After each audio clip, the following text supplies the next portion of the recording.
ஆண்டவரும் இரட்சகருமாய் இயேசு கிறிஸ்துவின் நாமத்தினாலே இந்த தொலைக்காட்சி நேயர் யாவருக்கும் என் அன்பின் வாழ்த்துதலை தெரிவித்துக் கொள்கிறேன். எங்களது புதிய சுவிசேஷ கிறிஸ்தவ திருசபையின் சார்பாக வழங்கும் மகிமையின் சுவிசேஷ பேரொளி என்கிற இந்த உன்னதமான நிகழ்ச்சிக்கு உங்களை வாழ்த்தி வரவேற்கிறோம். கடந்த நாட்களிலே உங்கள் மத்தியில் பரிசுத்த ஆவியானுடைய அபிஷேகத்தை குறித்தும் தீர்க்க தரிசனத்தின் மேன்மைகளை குறித்தும் உங்கள் மத்தியில் தேவனுடைய வார்த்தையை பகிர்ந்து கொண்டு இந்த நாளில் இந்த செய்தியின் மூலமாக உங்களுக்கு ஒரு தெளிவு உண்டாக்கும்படி திருச்சபைகளுக்கும் திருச்சபை ஊழியர்களுக்கும் திருச்சபை விசுவாச மக்களுக்கும் இந்த செய்தியின் மூலமாக நல்ல ஆலோசனைகளை வைக்க, குறிப்பாக தீர்க்க தரிசனத்தை தேடி ஓடுகிற சில விசுவாச மக்களுடைய தவறான எண்ணங்களுக்கும் இது விடையாக இருக்கும் என்று நான் நம்புகிறேன். இந்த நாளில் இயேசு கிறிஸ்து மெய்யான தீர்க்கதரிசி யோவான் 7ஆம் அதிகாரம் 40வது வசனம். ஜனங்களில் அநேகர் இந்த வசனத்தை கேட்டபொழுது மெய்யாகவே இவர் தீர்க்கதரிசி ஆனவர் என்றார்கள். ஆக இயேசு கிறிஸ்து மெய்யான தீர்க்கதரிசி.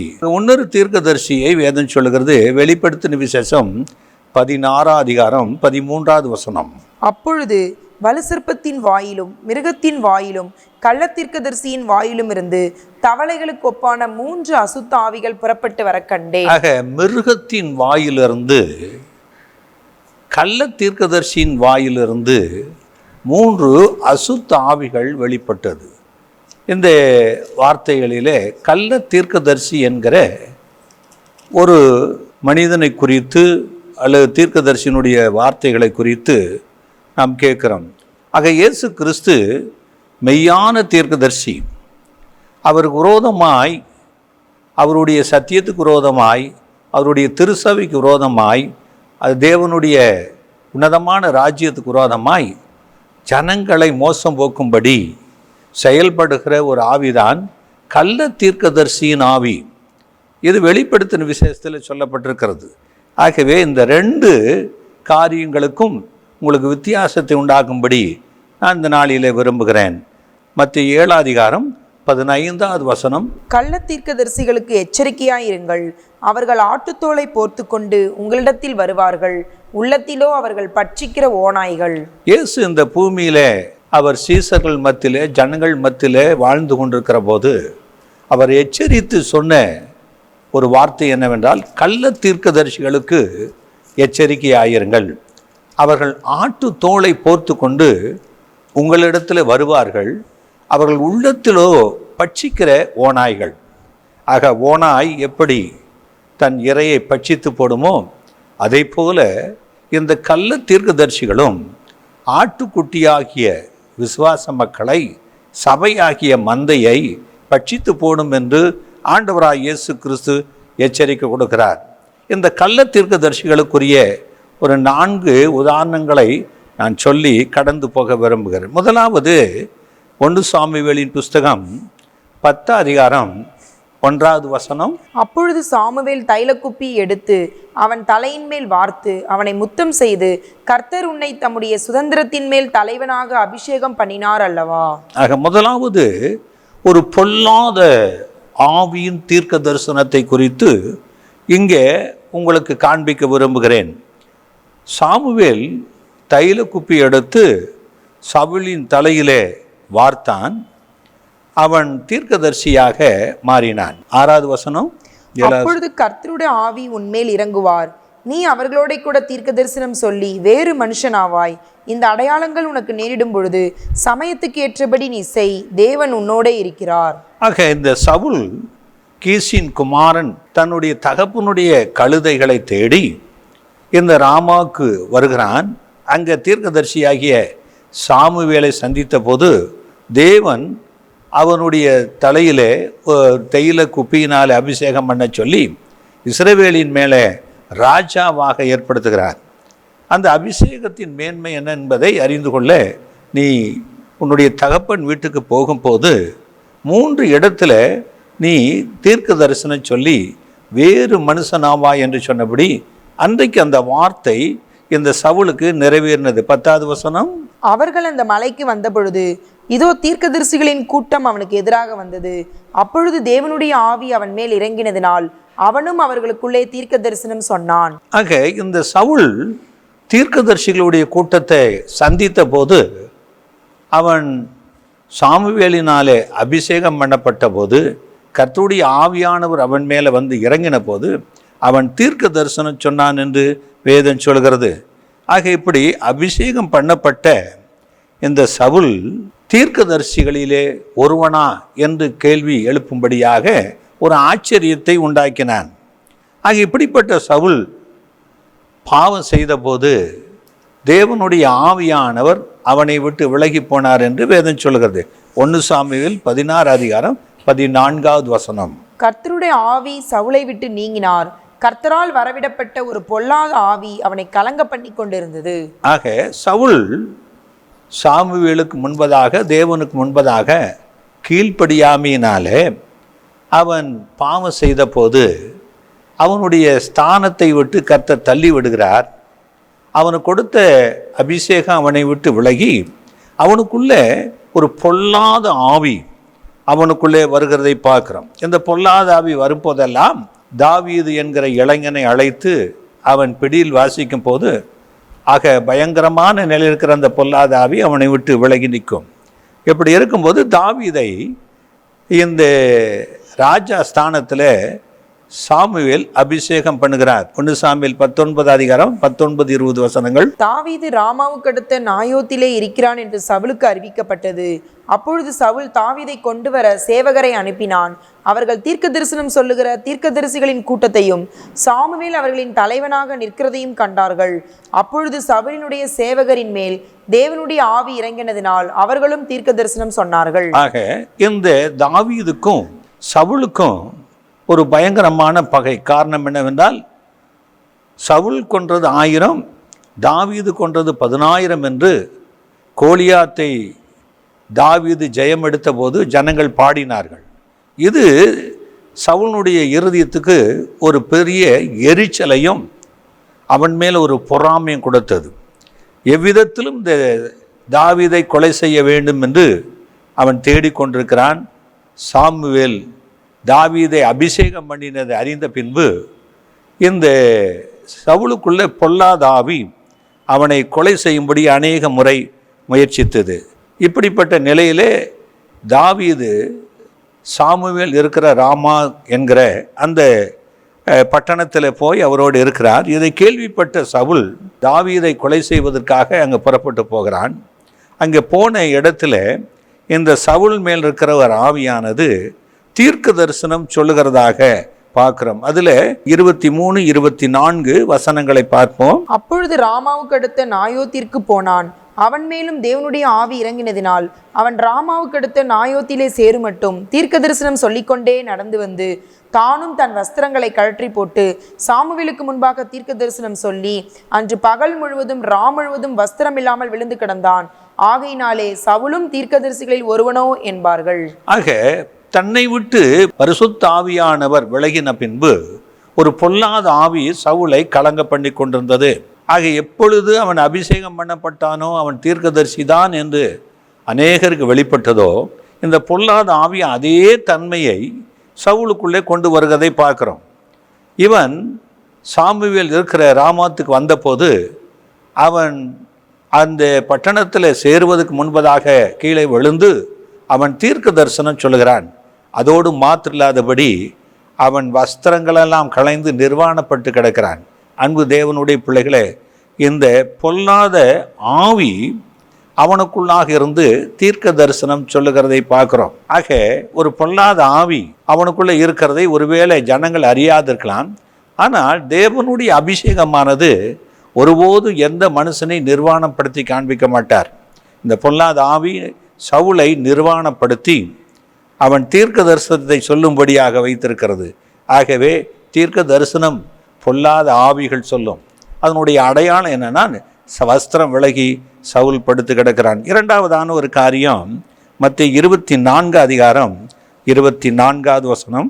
ஏனெனில் கள்ள கிறிஸ்துக்களும் கள்ள தீர்க்கதரிசிகளும் எழும்பி கூடுமானால் தெரிந்து கொள்ளப்பட்டவர்களையும் வஞ்சிக்கத்தக்கதாக பெரிய அடையாளங்களையும் அற்புதங்களையும் செய்வார்கள். வஞ்சிக்கப்பட்ட தீர்க்கதரிசி.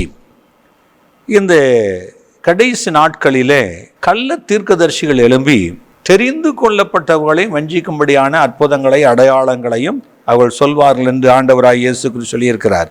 இந்த வஞ்சிக்கப்பட்ட ஒரு தீர்க்கதரிசியை குறித்து நான் இங்கே எடுத்து வைக்க போகிறோம். 1 ராஜாக்கள் 13 அதிகாரம் 1, 2, 3 வசனங்கள். யெரொபெயாம் தூபம் காட்ட பலிபீடத்தண்டையில் நிற்கையில், இதோ தேவனுடைய மனுஷன் ஒருவன் கர்த்தருடைய வார்த்தையின்படியே யூதாவிலிருந்து பெத்தேலுக்கு வந்து அந்த பலிபீடத்தை நோக்கி, பலிபீடமே பலிபீடமே, இதோ தாவீதின் வம்சத்தில் யோசியா என்னும் பேருள்ள ஒரு குமாரன் பிறப்பான். அவன் உன்மேல் தூபம் காட்டுகிற மேடைகளின் ஆசாரியர்களை உன்மேல் பலியிடுவான்.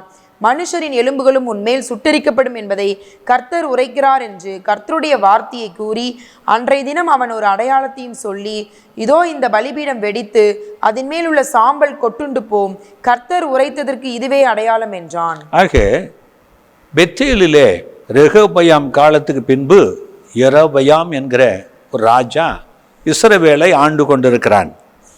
அவன் இஸ்ரவேல் ஜனங்கள் எருசலேமில் உள்ள தேவாலயத்துக்கு போய் பலிகளை செலுத்தும் போது ஒருவேளை மீண்டும் சாலமோனின் குமாரனின் பக்கமாக ஜனங்கள் போய்விடுவார்கள் என்று எண்ணி அவன் பெத்தேலிலே தானிலே 2 கன்றுக்குட்டிகளை செய்து பொற்கன்றுக்குட்டிகளை அங்கே நிறுவி அந்த கன்றுக்குட்டிகளுக்கு பக்கத்தில் பெரிய மேடைகளை போட்டு பலிபீடத்தை வைத்து ஜனங்கள் அதில் ஈனமான ஆசாரிகளை ஏற்படுத்தி பலிபீடத்தில் பலி செலுத்தும்படி வைத்திருக்கிறான். இந்த சம்பவம் தேவனுடைய பார்வையில் அருவருப்பாக இருந்தபடினாலே யூதேயா தேசத்தில் இருந்த ஒரு தீர்க்கதரிசியை தேவன் அங்கே அனுப்புகிறார். அவன் போய் யெரொபெயாம் பலிபீடத்திற்கு உட்கார்ந்திருக்கிற போது அவன் பக்கமாய் சொல்லி, பலிபீடமே பலிபீடமே, நீ வெடித்து சிதறடித்து கொட்டுண்டு போவாய் என்று சொல்லுகிறான். அந்த நேரத்தில் யெரொபெயாம் கையை நீட்டி அந்த தீர்க்கதரிசியை பிடி என்று சொன்னபோது அவன் நீட்டின கை மடங்கக்கூடாதபடி அப்படி நிற்கிறது. ஆக அந்த நேரத்தில் அவன் சொன்னபடியே அந்த யூதேயாவிலிருந்து வந்த தீர்க்கதரிசியினுடைய வார்த்தையின்படி உடனடியாக அந்த பலிபீடம் வெடித்து சிதறி சாம்பல்கள் எல்லாம் கொட்டி போகிறது. ஏனென்றால் யோசியா என்கிற ஒரு ராஜா எழும்பி வந்து இந்த பலிபீடங்களெல்லாம் எடுத்து போடுவான் என்று வரக்கூடிய காலங்களை குறித்து நடக்கக்கூடிய சம்பவத்தை குறித்து அந்த தீர்க்கதரிசி சொன்னான்.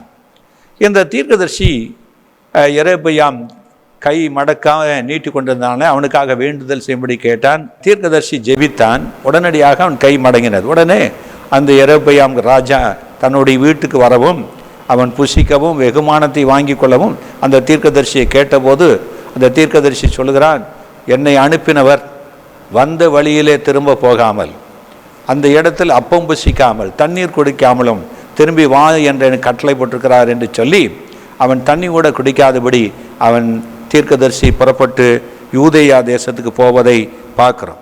அப்படி போகும்போது வழியிலே 9-10 வசனங்கள், ஏனென்றால் நீ அப்பம் புசியாமலும் தண்ணீர் குடியாமலும் போன வழியாய் திரும்பாமலும் இருவென்று கர்த்தர் தம்முடைய வார்த்தையால் எனக்கு கட்டளையிட்டிருக்கிறார் என்று சொல்லி அவன் பெத்தேலுக்கு வந்த வழியாய் திரும்பாமல் வேறு வழியாய் போய்விட்டான். ஆக இப்படி அந்த தீர்க்கதரிசி வந்த வழியாக இல்லாமல் வேறு வழியாக பெத்தேலிலிருந்து யூதேயா தேசத்துக்கு புறப்பட்டு போகிறான். இந்த பெத்தேலிலே ஒரு வயதான கிழவனான ஒரு தீர்க்கதரிசி, பொய் தீர்க்கதரிசி, கள்ள தீர்க்கதரிசி இருக்கிறான்.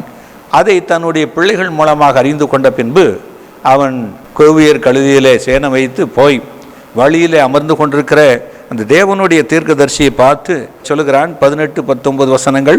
அதற்கு அவன், உம்மை போல நானும் தீர்க்கதரிசிதான். அவன் அப்பம் புசித்து தண்ணீர் குடிக்க நீ அவனை திருப்பி உன் வீட்டுக்கு அழைத்து கொண்டு வா என்று ஒரு தூதன் கர்த்தருடைய வார்த்தையாக என்னோட சொன்னான் என்று அவனிடத்தில் பொய் சொன்னான். அப்பொழுது அவன் இவனோட திரும்பி போய் இவன் வீட்டிலே அப்பம் புசித்து தண்ணீர் குடித்தான். ஆக தேவனுடைய தீர்க்கதரிசி கர்த்தர் என்ன சொல்லி இருக்கிறார்கள், நீ போன வழியிலே திரும்பாமல் அப்பம் புசியாமல் தண்ணீர் குடியாமல் வா என்று சொன்னார். ஆனால் இந்த பொய் தீர்க்கதரிசி ஆகிய கிழவனாகிய தீர்க்கதரிசி அவனை வழி விலக போகும்படியாக அவனை சந்தித்து, என்னை கர்த்தர் அனுப்பியிருக்கிறார், என் வீட்டில் வந்து அப்பம் புசிக்கும்படியாக, நானும் ஒரு தீர்க்கதரிசி தான் என்று சொல்லி அவனை பொய் சொல்லி அழைக்கிறான்.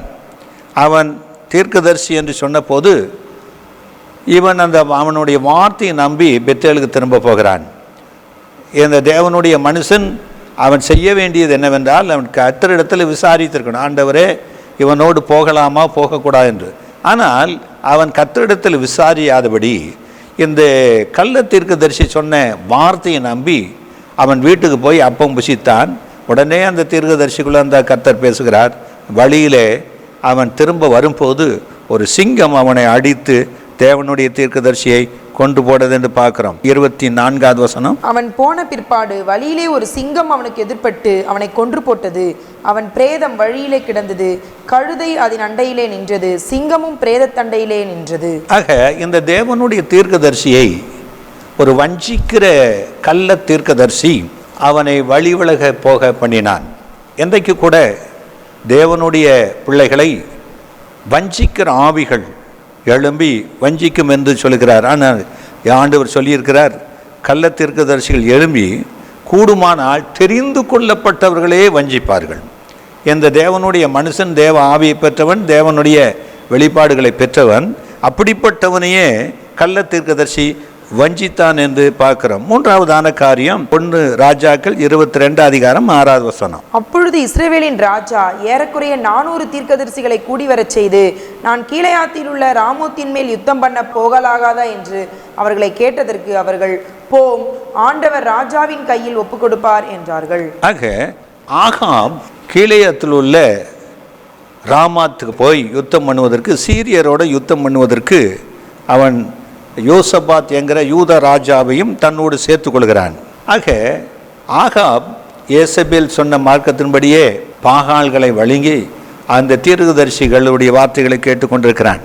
ஆக சுமார் 400 தீர்க்கதரிசிகள் ஆகாப்புக்கு சொல்லுகிறார்கள், நீ கீழத்தில் உள்ள ராமேத்துக்கு போ, கர்த்தர் அதை உன் கையில் ஒப்பு கொடுப்பார் என்று ஏக மனதாக சொல்லுகிறார்கள்.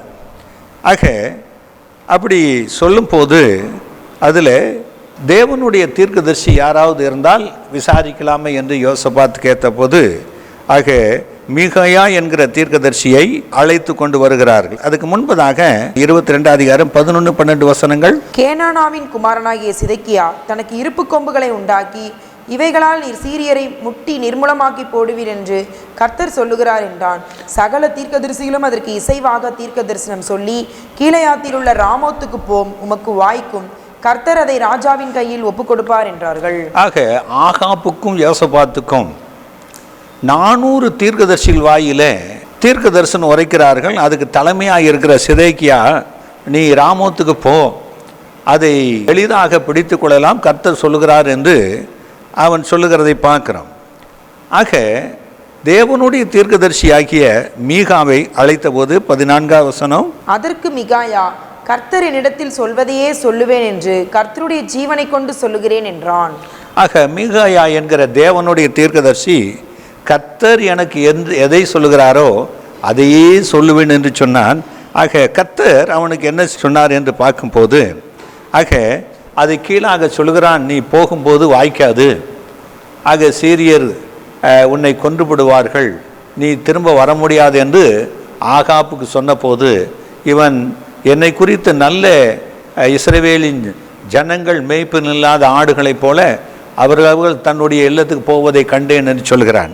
அப்படிப்பட்டதான ஒரு தீர்க்க தரிசனத்தை அவன் கேட்டபோது, இவன் நன்மையாக சொல்ல மாட்டான், எனக்கு தீமையாகத்தான் சொல்வான் என்று ஆகாப் சொல்வதை பார்க்கிறோம்.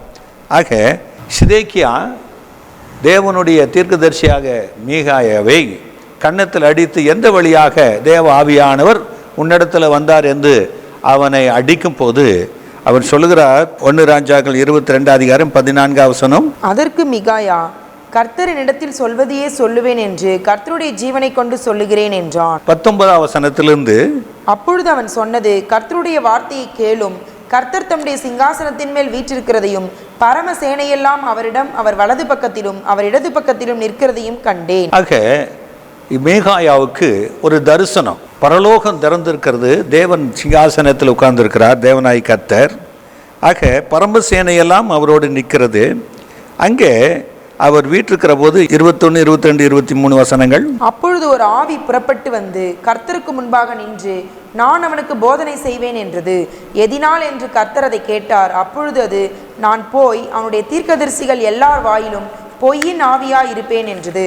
அதற்கு அவர், நீ அவனுக்கு போதனை செய்து அப்படி நடக்க பண்ணுவாய், போய் அப்படி செய் என்றார். ஆதலால் கர்த்தர் பொய்யின் ஆவியை இந்த உம்முடைய தீர்க்கதரிசிகளாகிய இவர்கள் எல்லாருடைய வாயிலும் கட்டளையிட்டார். கர்த்தர் உம்மை குறித்து தீமையாய் சொன்னார் என்றான். ஆக மீகாயா சொல்றாரு, சிங்காசனத்தில் வீற்றிருக்கிறவரிடத்துல பரமசேனையெல்லாம் வந்து நின்றபோது ஒரு பொய் ஆவி அங்கே வந்து நிற்கிறது. அந்த ஆவி வந்து மீகா தீர்க்கதரிசி சொன்னபடியே ராமோத்துக்கு போய் அவன் விழுந்து போகும்படியாக அவனுக்கு போதனை செய்ய யார் போவதென்று கேட்டபோது, நான் போய் சிதேக்கியா வாயிலும் நானும் தீர்க்கதரிசனுடைய வாயிலும் பொய்யின் ஆவியாக இருந்து அவன் போய் ராமோத்தில் விழும்படியாக அவனுக்கு போதனை செய்வேன் என்று இந்த பொல்லாத ஆவி தேவ சன்னிதானத்தில் சொல்லுகிறதை பார்க்குறோம். பொய்யின் ஆவி, என் பொய்யின் ஆவி 400 தீர்க்கதரிசிகள் சிதேக்கியனுடையதான வாயில் இருந்தோம் பொய் தீர்க்க தரிசனத்தை சொல்லுவதை பார்க்குறோம். இன்றைக்கு ஒரு மெஜாரிட்டி ஜனங்கள் தேவனுடையதான வார்த்தைகளை புரட்டி தங்களுடைய இஷ்டத்தின்படியே பொய் சொல்லுவதை பார்த்து கொண்டிருக்கிறோம். நான்காவதான காரியம் தன்னுடைய இருதயத்தில் உண்டான ஏவுதலின் வார்த்தை. எரேமியா 14:14. அப்பொழுது கர்த்தர் என்னை நோக்கி, தீர்க்கதரிசிகள் என் நாமத்தை கொண்டு பொய்யாய் தீர்க்க தரிசனம் சொல்லுகிறார்கள். நான் அவர்களை அனுப்பினதும் இல்லை, அவர்களுக்கு கற்பித்ததும் இல்லை, அவர்களோட பேசினதும் இல்லை. அவர்கள் கள்ள தரிசனத்தையும் கள்ள சகுனத்தையும் இல்லாத விசேஷத்தையும் தங்கள் இருதயத்தின் கபடத்தையுமே உங்களுக்கு தீர்க்க தரிசனமாய் சொல்லுகிறார்கள். ஆக இருதயத்தின் கபடத்தை தன் இருதயத்தின் ஏவுதலினாலே சொல்லக்கூடிய தீர்க்கதரிசி எசேக்கியேல் 13:3 சொல்லப்பட்டிருக்கிறது. கர்த்தராகிய ஆண்டவர் உரைக்கிறதாவது, தாங்கள் ஒன்றும் தரிசியாதிருந்தும் தங்களுடைய ஆவியின் ஏவுதலை பின்பற்றுகிற மதிகெட்ட தீர்க்கதரிசிகளுக்கு ஐயோ.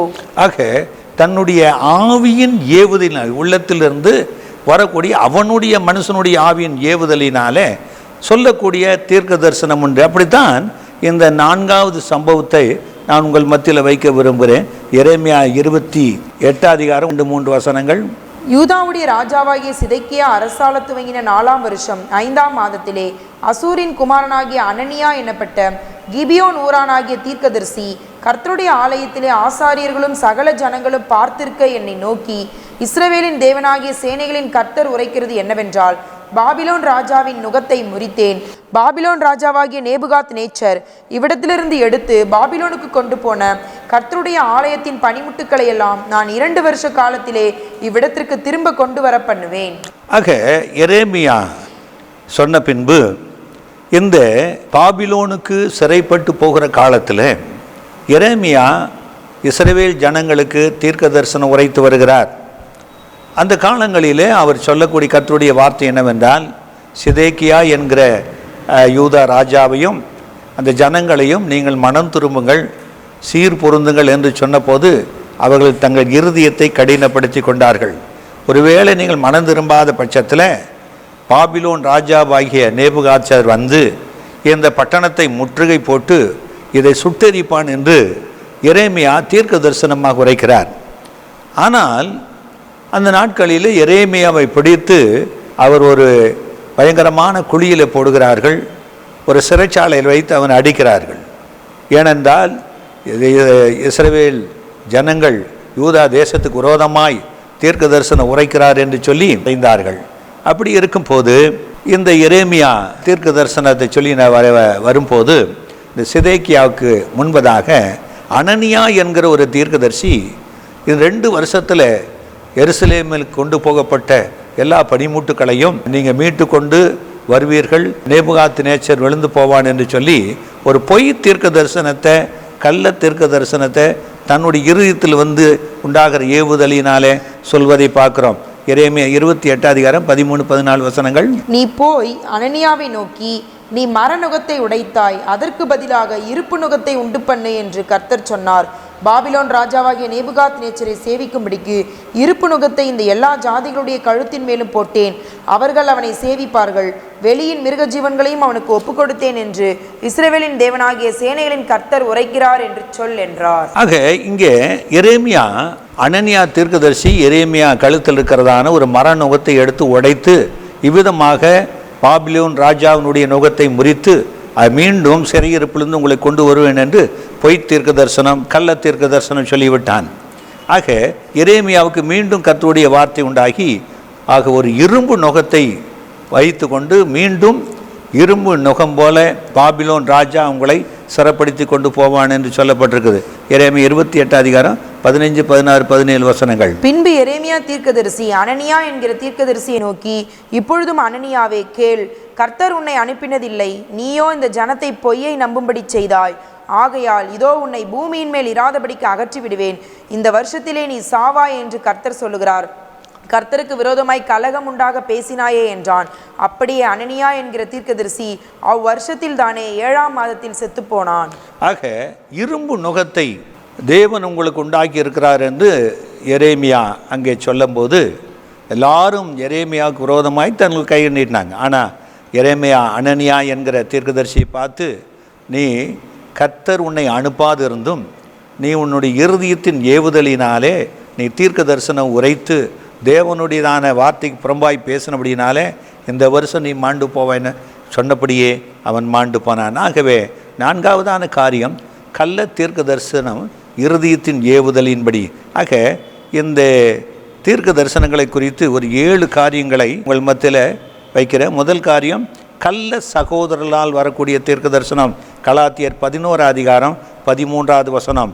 2வது, கள்ள கிறிஸ்துக்களால் வரக்கூடிய தீர்க்க தரிசனம், மார்க்கு 13 அதிகாரம் 22வது வசனம். 3வது, கள்ள போதகர்களால் வரக்கூடிய தீர்க்க தரிசனம், 2 தீமோத்தேயு 2 அதிகாரம் 16வது வசனம். 4வது, கள்ள தீர்க்கதரிசிகள் உரைக்கிற தீர்க்க தரிசனம், 1 யோவான் 4 அதிகாரம் 1, 2, 3 வசனங்கள்.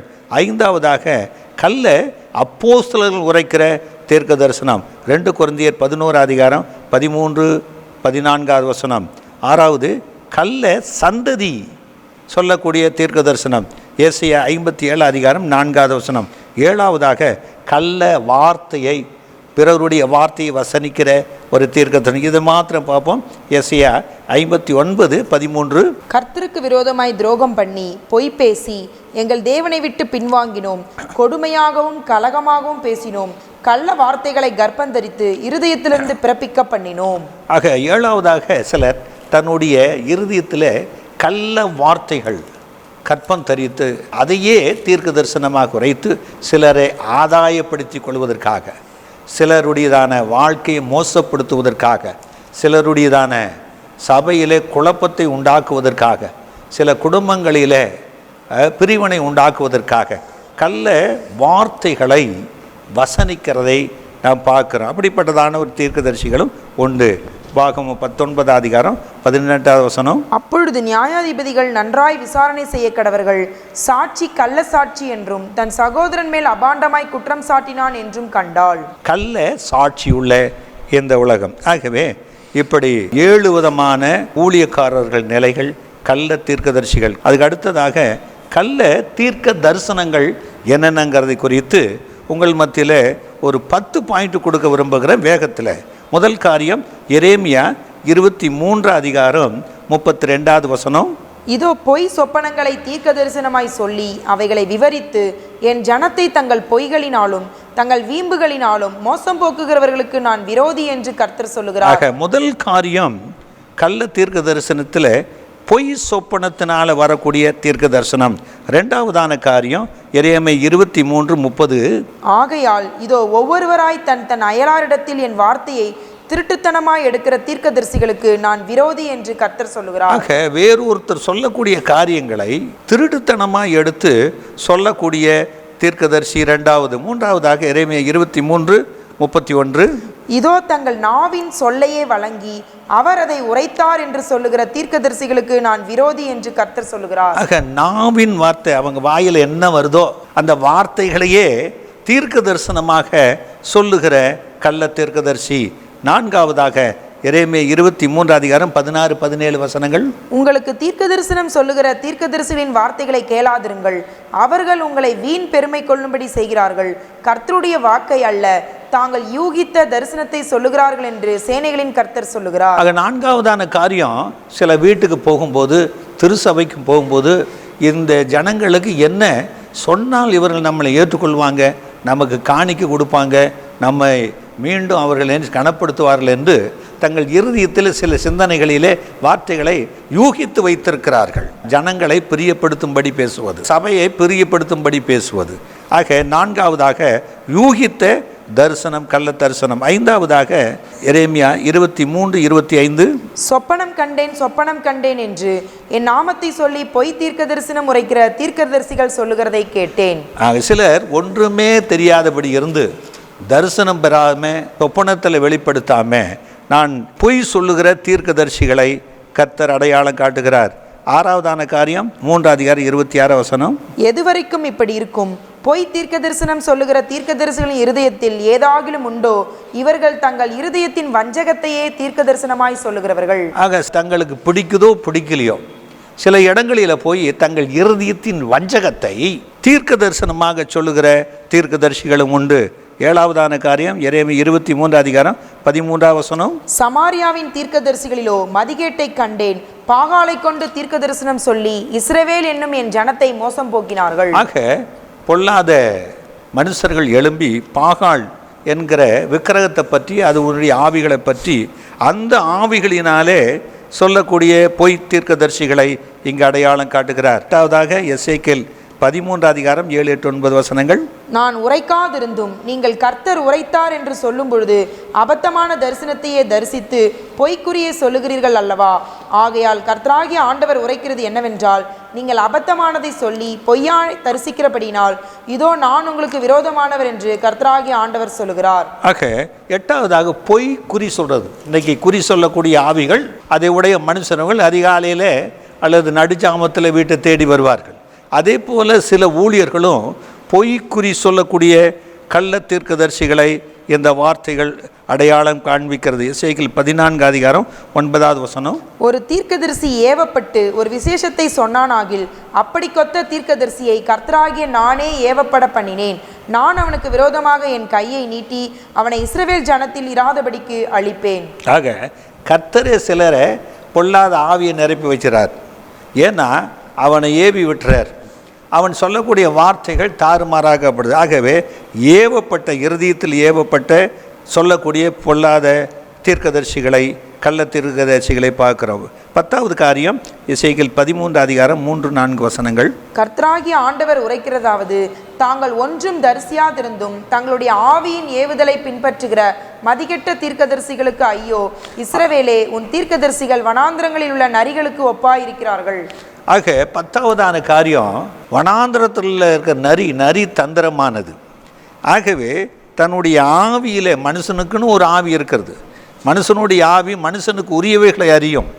தேவனுடைய ஆவி தேவனுக்கு உரியவைகளை அறியும். இப்போ மனுஷனுடைய ஆவி மனுஷனுக்குரியவைகளை அறிந்திருக்கிற போது, தான் அறிந்து கொண்ட காரியத்தை அல்லது வேறொருத்தர் மூலமாய் கேள்விப்பட்ட காரியத்தை இவன் என்ன செய்வான்? அவனுடைய ஆவியில் ஏவி சொல்லக்கூடிய தீர்க்கதரிசிகளும் இன்றைக்கு ஒன்று அப்படிப்பட்டவர்களுக்கு ஐயோ என்று சொல்கிறார். ஆகவே லூக்கா 21:7-8-9 வேகமாக வசிக்கலாம். அவர்கள் அவரை நோக்கி, போதகரே, இவைகள் எப்பொழுது சம்பவிக்கும்? இவைகள் சம்பவிக்கும் காலத்துக்கு அடையாளம் என்னவென்று கேட்டார்கள். அதற்கு அவர், நீங்கள் வஞ்சிக்கப்படாதபடிக்கு எச்சரிக்கையாயிருங்கள். ஏனெனில் அநேகர் வந்து என் நாமத்தை தரித்து கொண்டு நான் தான் கிறிஸ்து என்றும் காலம் சமீபித்தது என்றும் சொல்லுவார்கள். அவர்களை பின்பற்றாதிருங்கள். ஆக இயேசு கிறிஸ்து கடைசி காலத்தில் இப்படிப்பட்ட பொய்யின் ஆவி, கள்ள தீர்க்கதரிசனத்தின் ஆவி உடைய மனுஷர்கள் சபைகளுக்குள்ளே வந்து அவர்களுடைய நோக்கமே சபையை சிதற பண்ணுவது. அவர் நோக்கமே விசுவாச மக்களை மோசம் போக்குது. அப்படிப்பட்டதான காரியங்களை செய்வார்கள். அநேகர் வந்து என் நாமத்தை, இயேசுங்கிற பேரை சொல்லி தான் அதை செய்வார்கள் என்று ஆண்டவராய் இயேசு கிறிஸ்து சொல்கிறார். இயேசு பேரை சொல்லிட்டு பைபிள் எடுத்துகிட்டு வந்த எல்லாமே தீர்க்கதரிசி ஆக முடியாது, எல்லாருமே ஊழியக்காரனாக முடியாது. ஆகவே அப்படிப்பட்டவர்களை அடையாளம் கண்டுகொள்ள வேண்டும் என்று கர்த்தர் சொல்கிறார். 1 யோவான் 2 18வது வசனம். பிள்ளைகளே, இது கடைசி காலமாய் இருக்கிறது. அந்தி கிறிஸ்து வருகிறான் என்று நீங்கள் கேள்விப்பட்டபடி இப்பொழுதும் அநேக அந்தி கிறிஸ்துகள் இருக்கிறார்கள். அதனாலே இது கடைசி காலம் என்று அறிகிறோம். அடுத்த வசனம். அவர்கள் நம்மை விட்டு பிரிந்து போனார்கள், ஆகிலும் அவர்கள் நம்முடையவர்களாய் இருக்கவில்லை. நம்முடையவர்களாய் இருந்தார்களானால் நம்முடனே நிலைத்திருப்பார்கள். எல்லாரும் நம்முடையவர்கள் அல்லவென்று வெளியாகும்படிக்கே பிரிந்து போனார்கள். ஆக பிரிந்து போகிற ஒரு பெரிய கூட்டத்தை பார்க்கிறோம். சில நேரங்களில் சிலர் அங்கு இங்கும் தீர்க்க தரிசனத்தை தேடி அற்புத அடையாளங்களை தேடி ஓடுறாங்க. ரட்சிக்கப்பட்ட சபையில், தேவனால் தெரிந்து கொள்ளப்பட்ட சபையில் நிலைத்திருப்பது அது கடைசி காலமாக இருக்குது. அந்தி கிறிஸ்து வருவான் என்று கேள்விப்பட்டீங்களே. ஆக அப்போவும் இயேசு கிறிஸ்து காலத்தில் இருந்திருக்கிறார்கள். இன்றைக்கும் அந்த அந்தி கிறிஸ்து கடைசி காலத்தில் தன்னை வெளிப்படுத்துவதற்கு அவன் சொல்லக்கூடிய காரியம்தான் மிருகத்தின் வாயிலிருந்து புறப்படக்கூடிய கள்ள தீர்க்க தரிசன ஆவிகள். ஆகவே இன்றைக்கு அநேக கள்ள தீர்க்கதரிசிகள் அந்தி கிறிஸ்துவின் ஆவியாயிருந்து செயல்படுகிறார். 1 பேதுரு 2 அதிகாரம் 1, 2, 3 வசனங்கள். இப்படி இருக்க கர்த்தர் தயை உள்ளவர் என்பதை நீங்கள் ருசி பார்த்தது உண்டானால் சகல துர்க்குணத்தையும் சகலவித கபடத்தையும் வஞ்சகங்களையும் பொறாமைகளையும் சகலவித புறங்கூறுதலையும் ஒழித்துவிட்டு நீங்கள் வளரும்படி புதிதாய் பிறந்த குழந்தைகளைப் போல திருவசனமாகிய கலங்கமில்லாத ஞானப்பாலின் மேல் வாஞ்சியாயிருங்கள். ஆக கடைசி காலத்தில் திருவசனத்தில் நாம் வாஞ்சையாக இருக்கணும். லூக்கா 21 அதிகாரம் 36 வசனம்.